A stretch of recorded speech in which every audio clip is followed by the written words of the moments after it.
Do you want me to start? Hmm. So, how does one lose recollectedness?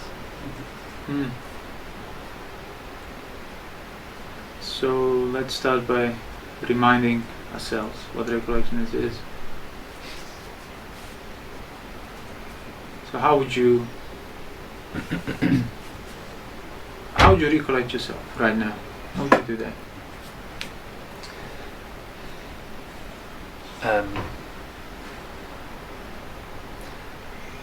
Recollect, remember, What? the basis for this experience, which might be,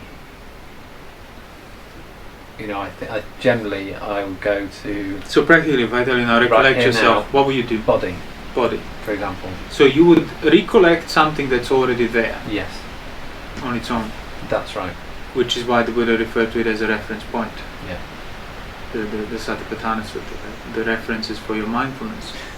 So in fact, recollectedness is more like just understanding something. Recognizing the reference point. Yeah, understanding. Recognizing that which can serve as a reference point, which is your body. Yeah. So practically speaking, you want to be mindful, so you remember that your body is there, and then you can descend it further and see, this body is a necessary basis for any of the other experience I can have. But the point is, you don't need to be looking at the specific experiences or even looking at the body. You just need to remember that the body needs to be there as a basis for whatever you're in currently attending to and engage with. And the only reason that you would forget that is because you haven't understood. Well, so that's my next question now. So if recollectedness, the reference point of your recollection, is not created by you, cannot be created by you, because you're not, my body is real only when I attend it to. No. The body is there, which is why you can attend it to, which is why you don't have to attend it to. Yeah. You can just know it to the extent necessary for the final knowledge, as the Buddha would say. So if the reference point is not in you, how can you lose your mindfulness then? By thinking that the reference point is in you. By not understanding the nature of Of the body. the body. Of the reference point. Yeah. By being doubtful about it. Yeah. So, and how would that doubt set in? So say now you're mindful, you're recollected of the body, and then you forget about it. But does that change where the body is? No. Does that change the nature of the body? Not at all. Does that change anything that can arise on the body as its basis? No. Impossible. What is the only thing that could change by you forgetting the correct reference point? Are you forgetting? Let's try this. If you're not forgetting the reference point, say you practice recollectedness correctly, you're becoming more familiar with the nature of the body, with its characteristics. You're allowing it to endure as it is. As it is, which means you get to see it for what it is, Yeah. to the extent necessary for the final knowledge. Mm-hmm. So, forgetting about it is then within the reference point of your mindfulness. Yeah. So, forgetting about things, it's not how you lose mindfulness. It cannot be. No, it's about Because putting things in the wrong order. Yeah. See, when people think that when I forget about my body, that's how I stop being mindful of the body, they still think that the mindfulness is rooted in them attending to things, in them being the center of experience, not in finding the right reference point out there already enduring. Yeah. So for as long as you hold on to the view that you are the center of your experience, which is already a form of conceit, you don't understand what mindfulness is. Yeah. Understanding that mindfulness is independent of you because of these reference points of the body, feeling, thoughts, and the mind and the thoughts, means sense of self, like self-centered point of view is within that. It's not first, it's not that which determines it, it's that which is determined by it. Yeah. Which then means you can forget all you want, your mindfulness remains undiminished. Yeah. And that's when you know your mindfulness is perfected, when forgetting about it does not induce non-recollectedness, because it cannot. But until you know that, that's basically the reason for you losing recollectedness. Not having clarity regarding the nature of mindfulness, not understanding it. Because it doesn't matter how much you forget, you cannot lose knowledge through forgetting. No. That which has been understood becomes impenetrable becomes indifferent to whether you think about it or not, whether you get distracted by something else or not. Like things you understood, you don't need to keep telling to yourself and repeating in order to keep that understanding, because the understanding has taken place. So we've used the example before, if you know how to drive, you don't have to think about driving. Every individual component of your driving. But if you don't attend to that skill, that knowledge, then it's not as clear. Yes, that's what it's meant to practice such to a the good driver.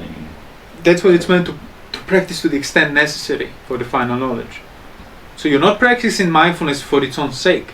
You're practicing mindfulness for the sake of dispassion, this disenchantment, letting go of the world, which means the point will come when you have practiced mindfulness to a sufficient degree that there is no more basis for any passion to be maintained in your experience, and that's when you're an arahant.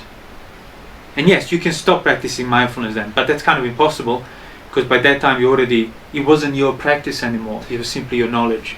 But you're saying, so basically the knowledge that you're talking about, the knowledge of mindfulness, or the knowledge of the body, or whatever, is beyond a threshold whereby if you forget about it, it's completely... that's not an issue, that's not a problem. It's impenetrable by your forgetfulness. Yeah. Because you understand that forgetting is still on the basis of the body. And then furthermore, you get to understand that your lapsing in your mindfulness did not start when you forgot about it. Yeah. It started when you remembered your body again on a completely different terms. You remembered with confusion, remember with doubt. Oh, is this the same? Is it different? Is it same or different? Is it neither? Is this the same feeling? Oh, let me start again. You can't start again because you haven't started in the first place. You can only find things being there, so you can only continue. But see, you prioritizing your idea of what mindfulness is and that my attending to things, that's where things originate, that's how it comes to be first, means you would actually ignore the fact that thing is already there enduring, so you wouldn't be discerning it on its own terms, you'd be molding it into what you think it should be. And that's when you lose your recollectedness. When you get back to the same thing with confusion, with lack of understanding and lack of clarity. Not when you forget about it. Lack of clarity. Yeah. So how to maintain clarity? You maintain clarity by understanding the reference point. Because that clarity is it has nothing to do with whether you think about it or not, whether you're distracted by something else or not. The clarity of the understood phenomenon, understood nature of mindfulness of the body remains the same. And the more you develop it, means the harder for you will be to be confused about it. The clarity can be developed so that yes, it's steady, it's clear all the time. Well, what do you mean by all the time? As long as you are attending to No, it. that's not the clarity. Clarity of understanding, not clarity of you attending to it. It's the opposite. It's the opposite. When you are attending to something, that's not your mindfulness. Mindfulness is the reference point that enables you to attend to it. So you're clear about the context. Exactly. So the clarity of the context is what the clarity of mindfulness is, not the clarity of your moment-to-moment attention, which is the result of the whole context that you now sacrifice on account of prioritizing what you're staring at. Can we also say that losing mindfulness, you lose recollectedness, mindfulness, whatever, you lose it by not seeing the sameness? I was going to come to that now. So let's take another, for example, reference point of the feelings. So what is your current feeling now, overall, fundamentally? Pleasant, agreeable. So now we carry on talking, and you forget about... Now see, when you recollect the feeling, you kind of have a thought of what you're currently feeling, but you don't need to attend to it in order to keep feeling it. It's the other way around. The only reason you can attend to it is because it's felt already. Thus you can turn your attention towards it. And you don't want to be dependent on your attention equaling mindfulness, because it's actually secondary to the presence of that thing that you already kind of know. You want that knowledge that you already have to start equaling mindfulness. So say you get distracted, you start thinking about something else, and now you want to re-establish your recollectedness, and you ask yourself, what am I feeling now? And you say, feeling pleasant. What is your attitude towards that reference point that you rediscovered will determine whether your mindfulness lapsed or whether it's still the same enduring that has now included the attitude of forgetting this particular thing.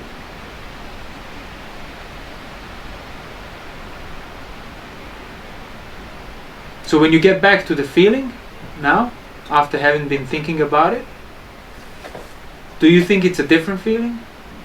No. Is it the same feeling? I think so. Do you have any idea where it was while you were not thinking about it?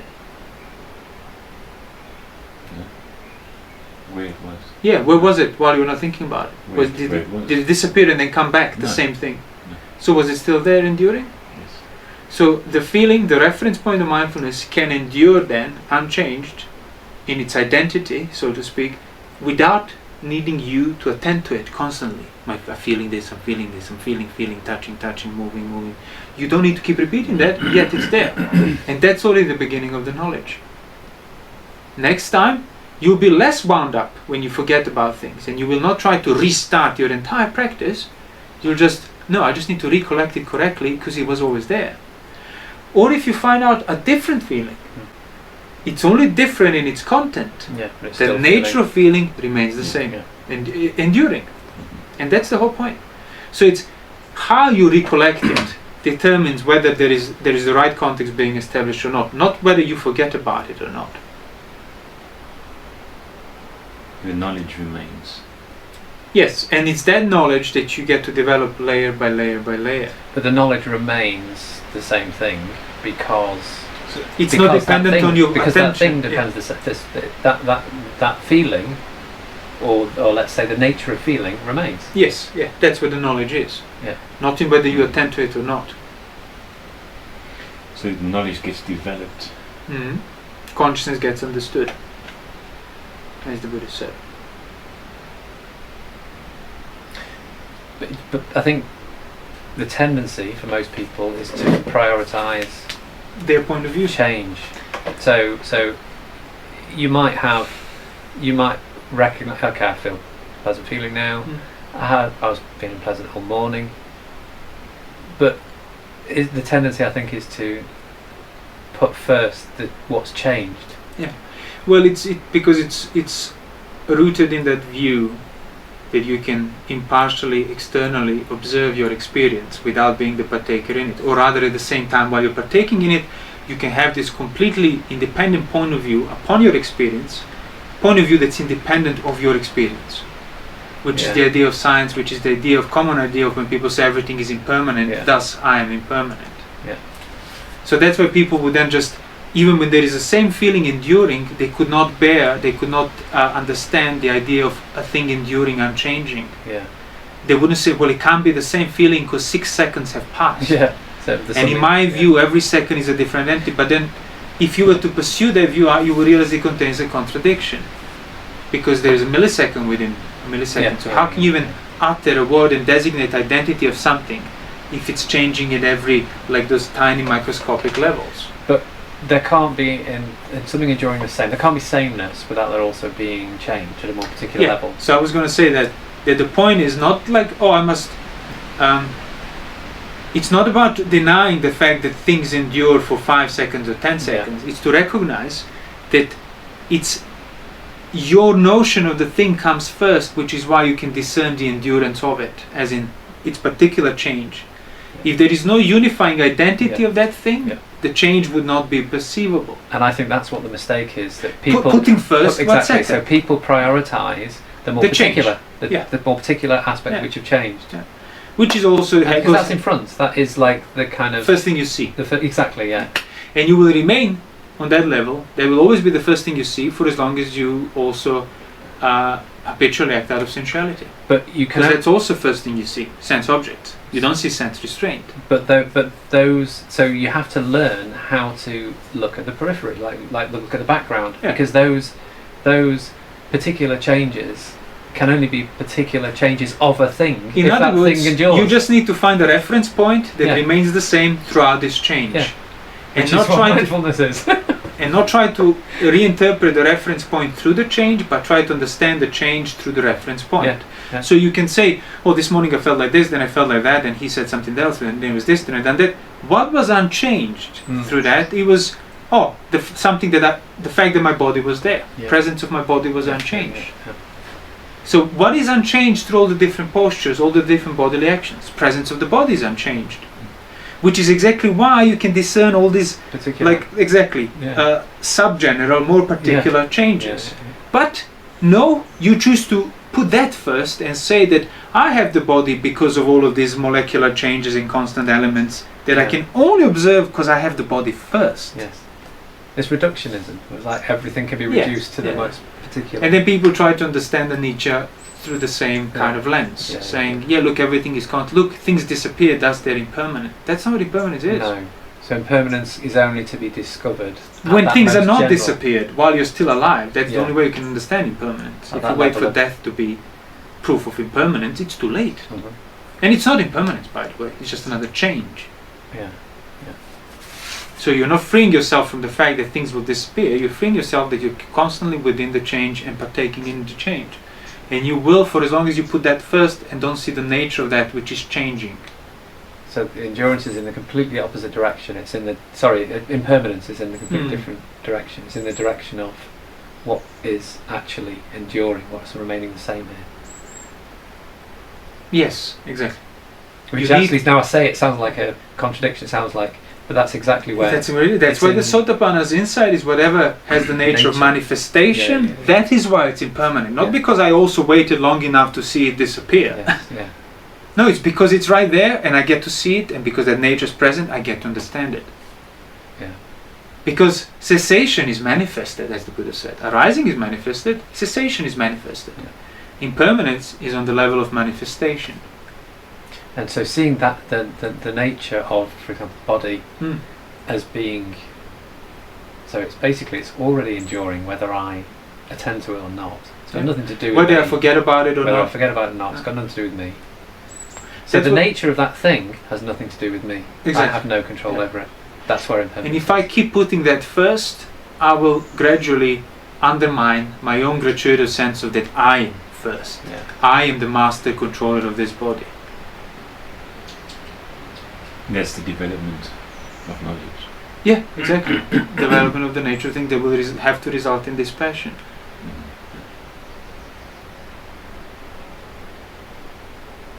That's what I keep saying in previous talks. I'll come back to the present moment. You couldn't have left it even if you wanted it. But the idea that you hold the view that you can return implies that you can leave. So come back to the body. If you still subscribe to the view that you can come back to it, it carries the implication that you could have left. And for as long as you hold that view, you'll never understand that whether you leave or go, you are dependent on the body right there. So if your practice is to keep returning to the present moment, you are intentionally maintaining a wrong view that you can leave the present moment. Removing, assuming that you can. Which ironically keeps you away from the present moment. But like when you are recollected, it's not about attending to the body here. It's more like understanding the body that is here, understanding the feeling that is here, understanding the mind that is here, understanding the thoughts that are here as a necessary basis for everything else that I can attend on account of it. So you said knowledge is to be developed, consciousness is to be understood. It's the same thing. Consciousness. Consciousness as the aggregate. So because usually consciousness is where my point of view is, but then you realize. Understanding that there is no such thing as an independent point of view, independent of the existing body, the existing feeling, the existing mind, the existing thoughts, means there is no such thing as consciousness independent of the existing matter and everything else.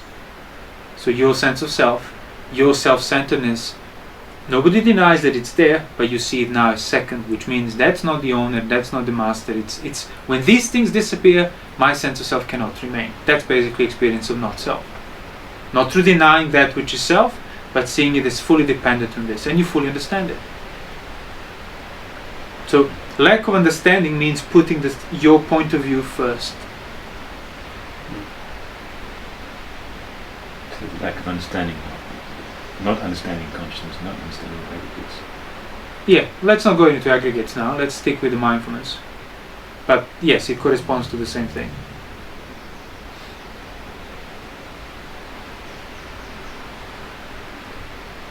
So and mindfulness is always at that move, or like move.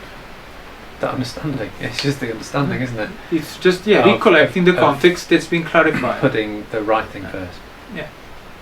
That's why you need to have knowledge. Yeah. In order for mindfulness to be right. Samadhi always comes first. Because if you don't know what the context is, how can you recollect it? How can you discern it?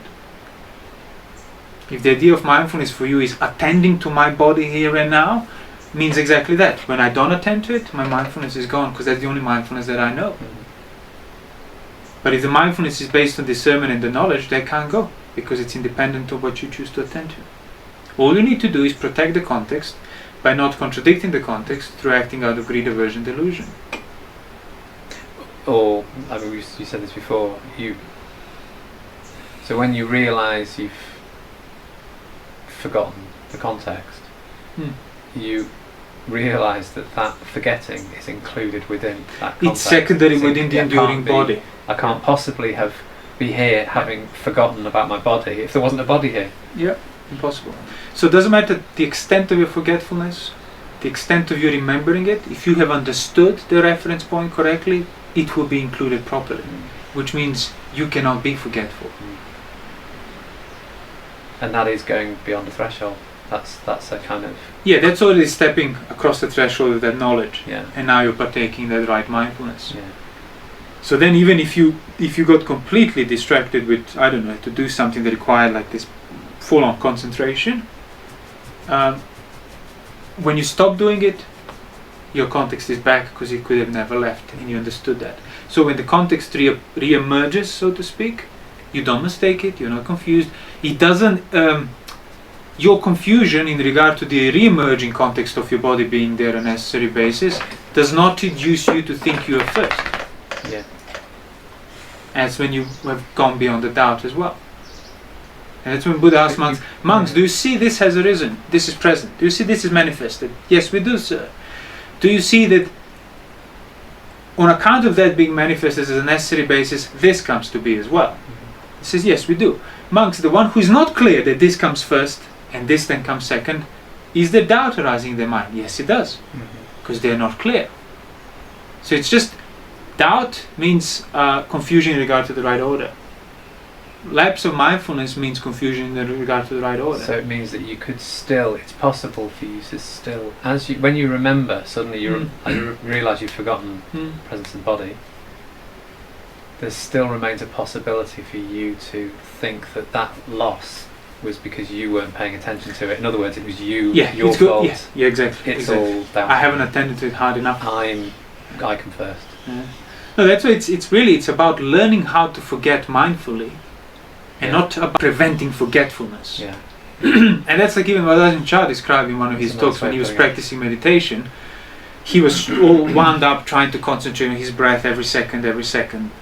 And then you can't sustain that. And then he said, no, what if I let my mind think? So he would let his mind think, and he would go further and keep a corner of your eye at the mind, but inevitably it will have to pass the point when you forget. And he would allow that to happen as well, and only stop it when that forgetfulness would then carry on and start thinking about lustful thoughts or grief. And that's obvious, that's something you cannot not be aware of, because it all starts involving your choice, and that's when now I'll restart. But not before that point. But usually people now restart every second. You restart for the sake of next restarting. And that's what I mean, like when I kind of semi-jokingly say it's like throwing an anchor, but you don't wait to be anchored, you pull it and then throw it. So your purpose of anchoring is just to keep chucking the anchor into the water and not let it anchor you. So you want to learn how to forget mindfully, and then you will not be able to lose the context, nor will you be able to kind of drift into the sensuality, ill will and distraction. Because that requires choices that you make on account of the doubt, on account of the confusion regarding the context, not on account of forgetfulness. Yeah, because if you can't accidentally, you can't accidentally just unaware get fully engaged with sensuality or start harming somebody physically. It needs to be on the level of choice that you would make if the basis is muddled. But you would, that's the thing I was going to say, you wouldn't you wouldn't make those choices if you realised that no, that necessary basis comes first. Yeah, you wouldn't. It would be impossible for you to make those choices. Any unwholesome choice is always based on you trying to control the feeling. Exactly. Putting yourself first. I'm the master, thus I have every right to try to control this. Yeah. That's why mindfulness, you can't have too much of it. Yeah. Because you're not doing it. It's just recognition of what's already there, and there can't be too much of it. And it's why restraint comes first. That's why restraint comes first, and that's why for Arahant mindfulness is completely effortless. And he doesn't need to do it, but he cannot not do it, because it's not about doing it anymore. His discernment is on that level. So the feeling that you have now, is it different? No. So it's been like 15 minutes, and the same thing has been enduring in the background, even without you needing to think about it. So you realize, see, even if you don't explicitly think, oh, that feeling comes first, your point of view comes second as a result of it, your attention comes second, you already start to discern that it comes first because it was there independent of all of your movements, actions, thoughts, words you said, things you attended to. The more you become familiar with that. Exactly, it's that familiarity we want to develop. So when it goes away, it doesn't come back as a stranger. Yeah. It's the familiarity. That thing that's always been there. That you understood, yeah. Which means the whole setup comes back with it. Yeah. And that's also why all you need to do, once you fully develop sense restraint, all you need to do is practice mindfulness, and you won't be even pressured by sensuality anymore eventually. Because, see, when you cannot pervert the order that this feeling or this body comes first, you cannot then give in to what you want to attend as coming first, which is sense object. So it doesn't matter what sense object comes your way, you see it within this context that's actually, even if I engage with sensuality, this cannot change. And because of that you can't forget it, and because of that you can't engage with it. Or with ill will. It requires you to turn away from that context, but not just to ignore it, but to ignore it on the pretext of pretending I am first, thus I will still do what I want to do. Yeah. And that's how you also get to eventually understand that it doesn't matter the power and the extent of your volition and your will, this order can never change. And that's when you abandon your own choice, the ownership of it. So through that indirect recognition of the right order. But you can't make choices which are based on passion, killing someone, sexual intercourse. And expect to maintain the right context. Yeah. No, because that requires the wrong order. Yeah. That right order takes away the passion. Exactly. So the extent of the action that you just said, the extent of sexual intercourse, the extent of killing somebody, requires you being first in your view, in your point of view, putting that first. It requires it as a basis. Can we say because basically you're assuming that you have some level of control over your feeling? Yeah. And it's that assumption of that control that it's basically the extent of that assumption is required, certain extent, for you to act physically, either towards sensuality or towards harming. You may have the assumption without acting. Exactly. Yeah. Which needs to be, so you need to stop acting because you stop fueling the assumption. Yeah. Then you get to understand the assumption, and once it's understood, it's gone, and then you cannot act like that.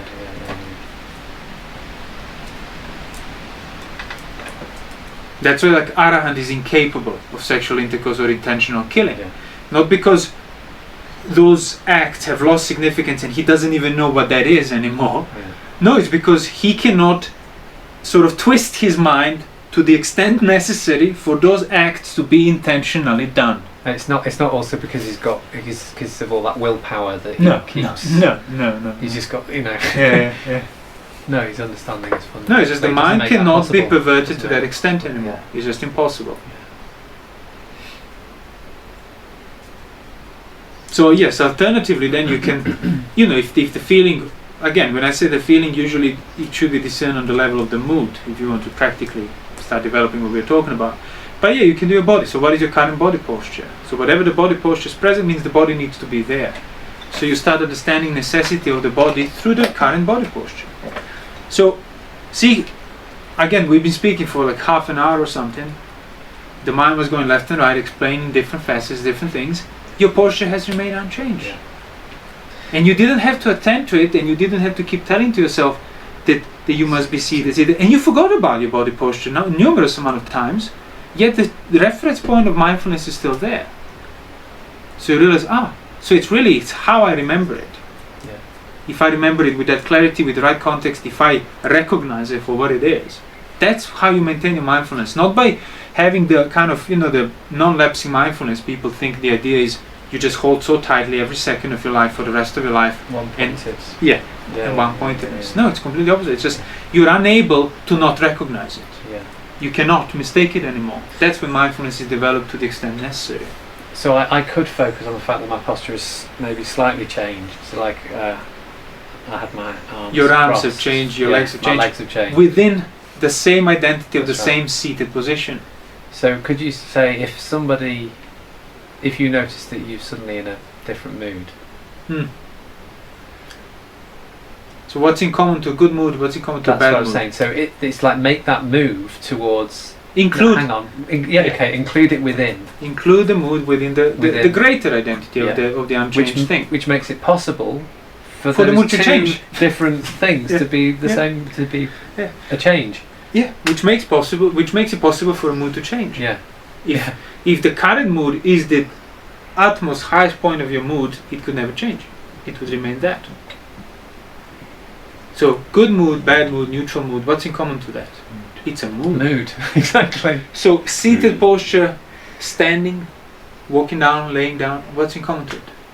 Body having to be there. So you get to discern the identity of the phenomenon of the enduring body through being mindful of particular context of your posture. Not through like, I'm seated. Now my knees. Now my Now my ankles. knees, now my ankles. Now my feet.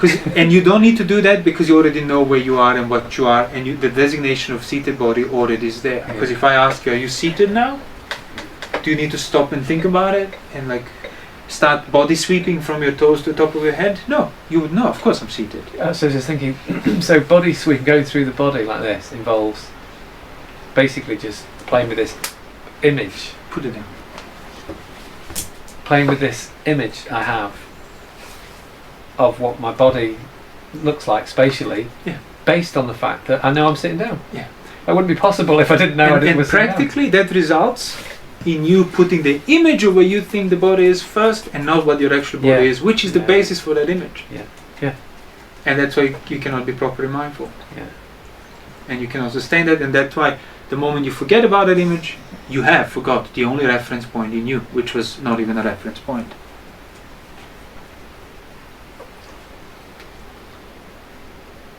It's like trying to anchor your boat by throwing like those floating cones.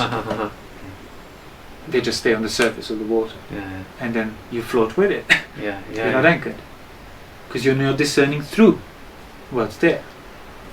So at the surface, I see what I attend to, and I think that's what mindfulness is. So all I do is just keep clutching the surface. So just not seeing the necessary basis. The only reason you can attend to different parts of your body is because the body is already there, and you already know it. Because when you're attending to your knees, you're not attending to your head, but attending to your head is a possibility in the background of your attention, which is why you can then go and turn to it and attend to the head. But the space already, the nature of space is already a nature of possibilities in different directions, and that's already within the body being there. That's why the entire universe is contained within this body less than 2 meters tall, as the Buddha said it. So that's the whole point. It's not like when you sit to practice your meditation or your mindfulness, it's not about I must stay mindful with every second. No, I must learn how to forget mindfully. So you want to allow yourself to forget, and then when you unforget it, you don't induce confusion about it. If you do, that's the work. That confusion needs to be clarified. Yeah, but I might see, even if you're confused, you don't need to try to get rid of it. You include it within the body needing to be there. Thus, your doubt and any of the 5 hindrances are then seen in the right light. They're secondary to the necessary base of the body. They don't have the power over it. But putting yourself first means putting the hindrances first. They become obstacles. That's why they hinder, exactly. Yeah. They're not hindrances. It seems to me that the Just getting this including. Learning how to include. Learning how to include. Yeah. Including what? Including the context that remains unchanged. So the necessary basis for the practice of including is discernment of the context. Yeah. And that's why, as I was saying, that maybe in our talk the other day, or maybe somebody else, when like you hear this generic instruction, just come back to the present moment, just let go, just let things go through you, and it works for a day. Is it?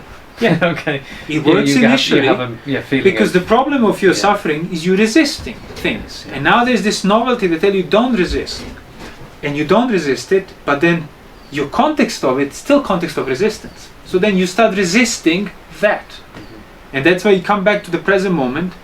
Works initially, helps you with whatever suffering, but then now you start doing that on account of trying to avoid suffering. You're not including it. So that's the danger. When I say you must include it, people will include it. Why? Why do you want to include it? Because you want to get rid of that which bothers my point of view, which means my point of view is first and needs dealing with these particular things. So you start doing mindfulness correctly for the wrong reasons, which means it's not the right mindfulness. So you want to see that your point of view is second. You have no say in it. And if you wonder, oh my God, that will overwhelm me with anxiety and stuff, it might, which is why you need to develop sense restraint, precepts, unblemished virtue beforehand. Layman or a monk, doesn't matter. And pretty much wouldn't you say that presence of anxiety is possibly a good sign? It is. It's a good symptom, yeah. Because you are anxious only because you don't know what to do. And then you realize, no, that's the whole point. It's not about knowing what I must do. It's about knowing what I will not do. And then you cannot be anxious. Or being okay with not knowing. Well, exactly. You become okay, which means you're not anxious. Because you realize, no, I know exactly what I won't do. And that's all I need to worry about. I don't need to worry about how will I figure this out, because I don't need to figure it out. The only reason why I needed to figure it out is because I didn't know what I'm not supposed to do.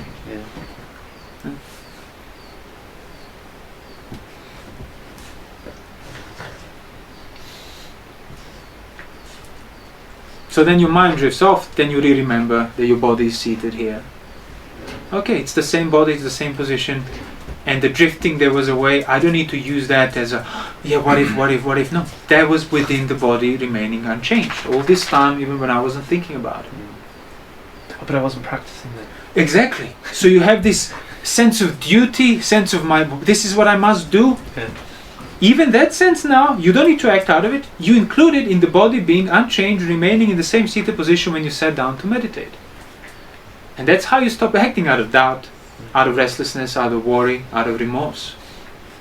Because you get to discern the context that's beyond it, the necessary basis for it. And same, I had a sensual thought within the context of the body that hasn't been acting sensually. That's what it says. He will get to understand these things because his behavior has been purified beforehand. Because the body has been factually not engaging with these things anymore. That becomes your new container, your new reference point. And that's how you get to approach it on the level of the mind eventually.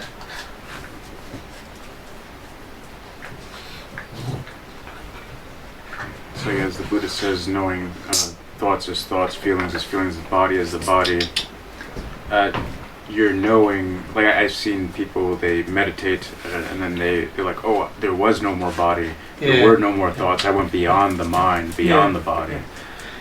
It's true in a sense that they went beyond what they think the body is, but that was a completely very, very limited perspective. If you were to get to understand what the body is, you realize, well, it's impossible for it to not be there as a necessary basis. That's like saying, oh, the matter has disappeared, half of my aggregates were gone. That's inconceivable. So it's just removing all the wrong views and assumptions you would have. Exactly. And that's the thing. Body in the body, people think I must attend to the body within the body. No. It means seeing the body within the body, means seeing the body within whatever particular is happening with the body, you still, the nature of the body is there. So body within the body. Oh, my body is seated, my itching, moving, this, that, within the body being there. All these things of the body that you can attend are possible because the body is there. All these things within the feeling that you can attend on account of a feeling are because feeling is there. So feeling within the feeling. In other words, discerning the nature and not being sort of gripped and losing the sight on account of the particular thing that pulled your attention. remaining imperturbable in regard to discerning the nature through that. So you say it's not just seeing the nature, but seeing that any particular manifestation of this thing is enclosed within, is subordinate to the nature of that thing. Yeah, exactly. The relationship between the nature and the particular. Yeah. Because if you're just looking for the nature, it will become the new particular. Exactly, yeah. And that's the entire Buddhism. It's that relationship. It is, yeah. With this is. This, yeah. Even if you don't go into with what is. Just with this is. These two things are present. With this has to be. Can you say so? With the particular, there is the nature, there is the general, there is of course. the essence. Particular, as you said, is the first thing. Yeah. That's recognized. Through which you discern the essence, because of which you realize that's why particular is there. Mm-hmm. Like the two sticks propping each other. Yeah. Always. So that's why there is no ultimate sankhara you need to discern, or the ultimate nature, the true nature that underlies the entire universe. Mm-hmm. It's right here in this body, less than 2 meters tall, in your actions, in your speech, in your thoughts. That principle needs to be there, and seeing that will uproot the passion from all these domains. And that's all you need to do. Why? Because seeing that it's these two things that are mutually determining each other leaves no room for the sense of self, the owner that's first controlling them all. Yeah, that depends on that depends on that. Yeah. If I look at this, I see this behind it. If I look at that, I see this behind it. It's the same thing. Which means, where am I? Wherever I am, I cannot be outside of this dependence. And that's when you already start practicing anatta. Not by denying yourself, but by including it in the right order that it's dependable upon these things that are not in your control. Mm-hmm.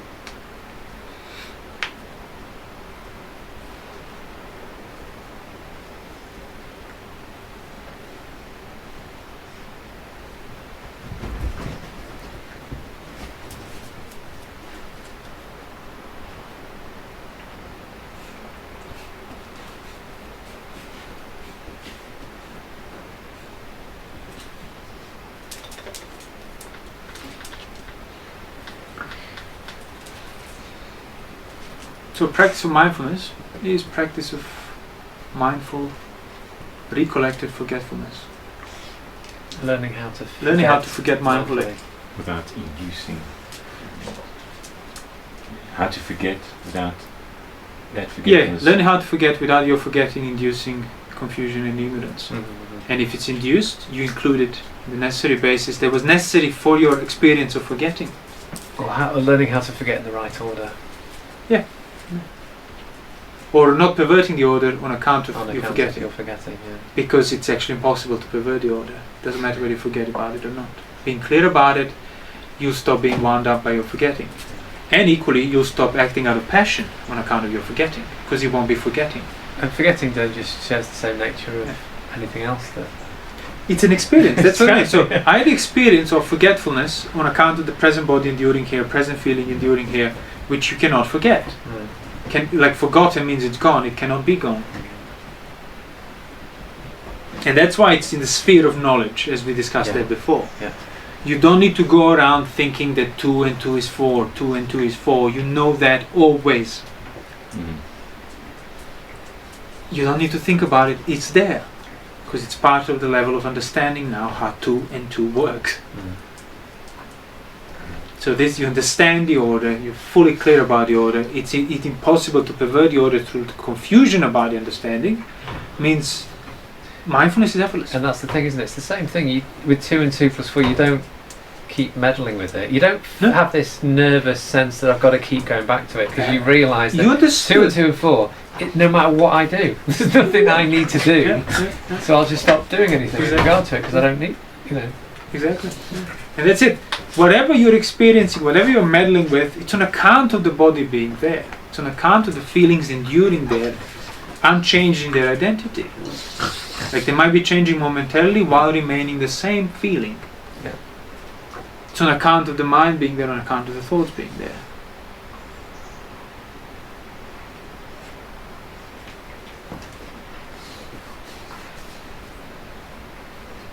Okay, the boys are restless.